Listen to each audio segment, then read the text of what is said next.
سورۃ البینہ۔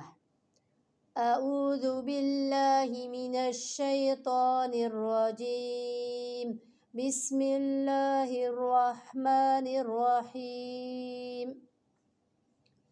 لم يكن الذين كفروا من أهل الكتاب والمشركين منفكين حتى تأتيهم البينة۔ شروع اللہ کے نام سے جو بڑا مہربان نہایت رحم والا ہے۔ اہل کتاب کے کافر اور مشرک لوگ جب تک کہ ان کے پاس ظاہر دلیل نہ آ جائے باز رہنے والے نہ تھے۔ وہ دلیل یہ تھی کہ رسول من اللہ یتلو صحفا مطہرہ، اللہ تعالیٰ کا ایک رسول جو پاک صحیفے پڑھے، فیہا کتب قیمہ، جس میں صحیح اور درست احکام ہوں۔ وما تفرق الذین اوتوا الکتاب الا من بعد ما جاءتهم البینہ، اہل کتاب اپنے پاس ظاہر دلیل آ جانے کے بعد ہی اختلاف میں پڑ کر متفرق ہوگے۔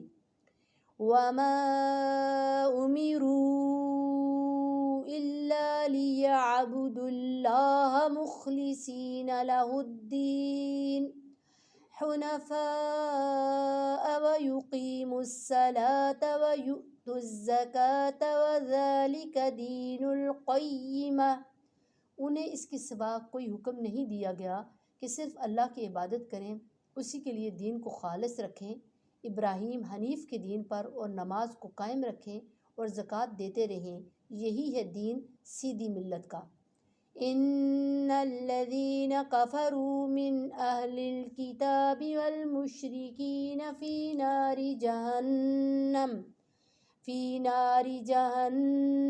خالدین فیہا اولئک ہم شر البریہ۔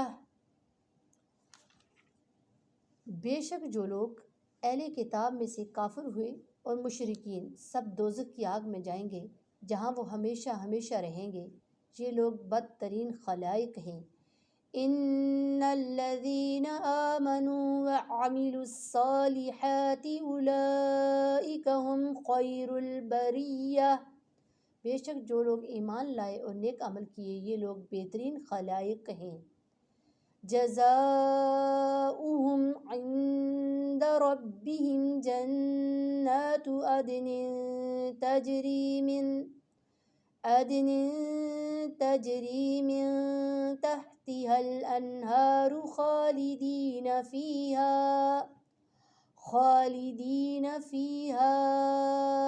ابدا، رضی اللہ عنہم ورضوا عنہ، ذالک لمن خشی ربہ، ان کا بدلہ ان کے رب کے پاس ہمیشگی والی جنتیں ہیں جن کے نیچے نہریں بہہ رہی ہیں، جن میں وہ ہمیشہ ہمیشہ رہیں گے۔